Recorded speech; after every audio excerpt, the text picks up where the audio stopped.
5-leaf stuff, I think. Okay. All right. Probably. Okay, you're on. Hi, I'm Beth Peevler with Texas the Seed League, and our Women's Wednesday of this week is Miss Becca DuPont. Hello.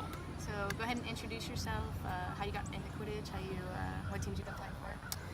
Hi, I'm Becca DuPont. I think this is my 8th season of playing. I'm kind of losing track at this point. I started out at Texas A&M.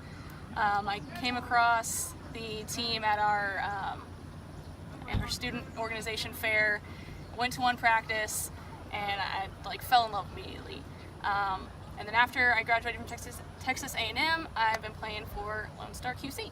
It's been about, 3 years now? No, it's been more than that. 4. I think this is my, maybe this is my 9th year.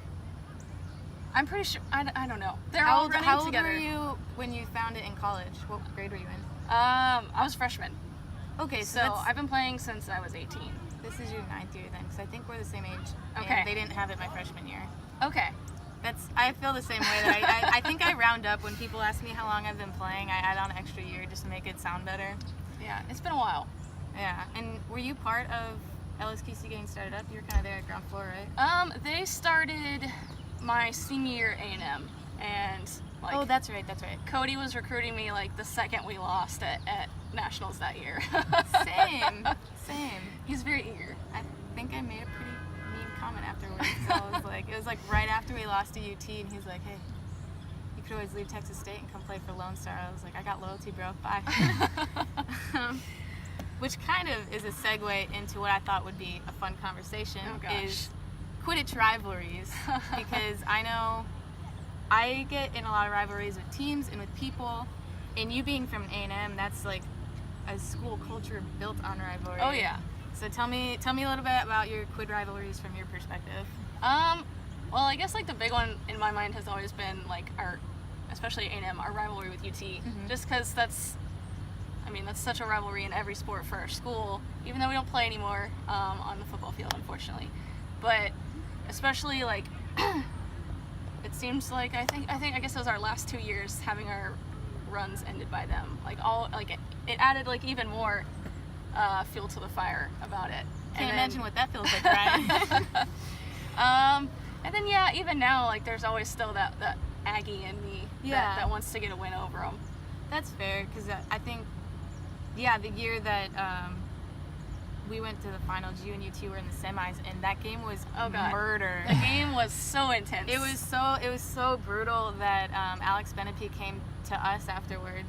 I heard about that. Okay, guys, let's just remember that Quidditch is a beautiful sport, and we should play it beautifully and really respect each other as athletes. And we're like, oh, let's go. Yeah, that was probably not Quidditch's finest moment. What about any one-on-one rivalries? Because you are one of the leading chasers in the country / world, obviously. So there's a pocket of y'all. Is there a lot of rivalry within that group, or not so much? Back in the day, I think I probably had at least from my end, a rivalry with Vanessa Go. She was someone that I looked up to as a player, and I didn't really get a chance to play her very much. She came down to fantasy that one year. She did, and I went out to a tournament and played for Utah one year, where I got to play against her. Yeah, that was before Merc rules were a thing. And so, I don't know, any top Quidditch lady out there, I always admire them, and it's always a pleasure to go up against them on the field. Okay.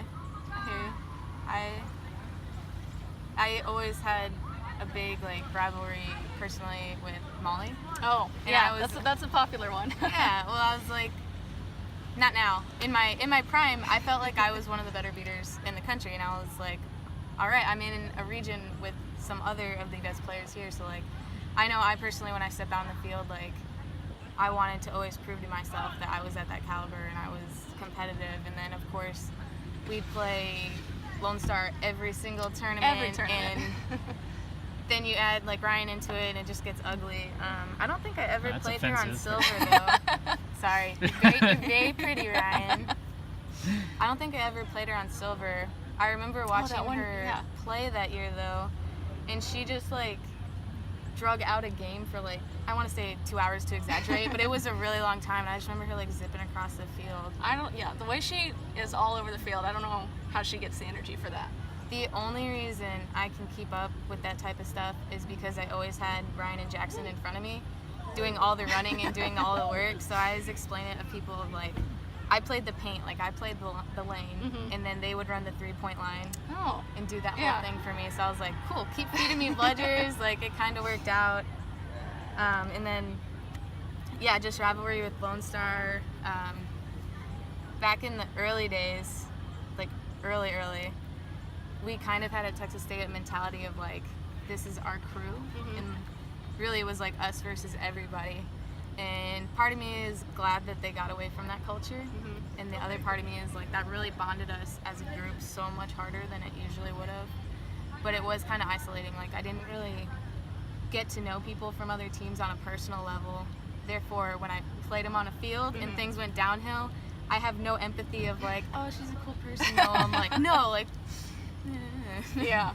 So that's tough, and I think that's just been a little bit of growing up on my part over the last few years. Is like, okay, it's just a sport, calm down. They're people. Like social media, I can see that you are a human being that just likes to play Quidditch like myself. And maybe within like the last 2 years, last year I took a step back from playing it all, and I think that helped me get a little bit of perspective. And now we're out here with the Cosmos. Yeah, I think Quidditch is unique in that you get to know your opponents like way more than you would anywhere else, which is cool. I guess I never imagined playing with like, I guess, well, back when I was in college and community teams didn't really exist. Like I never imagined like one day playing with Cody and Sarah, because like for the longest time they were such like big rivals to me. And yeah, that's kind of the thing with Lone Star is it really did take those two feuding programs and kind of bridge something there. And now, you guys like seem like you're all like pretty close up in Austin. Like you guys do a lot of social stuff and. Well, like Cody and Sarah have moved now, so everyone's kind of like away from Austin right now. But but when we all get together, it's a good time. Just hashtag the move to Houston. Everybody's doing it, I hear. Everyone's moving out of Austin. It's like I moved into Austin because everyone was there, and now I'm getting there, and everyone's leaving. Well, you kind of have to stay. Don't you work for the Capitol? I do. I work for the State Environmental Agency with TCEQ, right? Yeah. Jackson was talking to me about it. Yeah, I see him walking around sometimes. Yeah, that's what he was saying, that you do more like waterways, and then he does all the like chemicals and refineries, which is what I live in. Okay. So, not Quidditch related, but all right. I don't real want life related. Real life related. I never thought that this is where my life would be right now, but I really do enjoy it. So we'll wrap it up so I don't take up too much of your time. Are you coming out to Femme Fatale? Oh, for sure. Like, that's like the number one reason I was interested in playing this year. I was like, I want to be at that tournament. I need to make sure I'm playing so that I'm, at my A game. I'm so excited. I want to make sure I stay healthy because since it's one pitch, I feel like I can hand off my administrative duties and actually get to play. I'll make you do it. Yeah, that's fine. I'll do it. All right, so Femme Fatale is going to be October 27th in Cedar Park, Texas. Registration is $10, and it is open now, so just go ahead and fill out the link, and I will post all the payment and information in the link of this video. Thank you for talking to me. Thank you for having me. And y'all have a good night.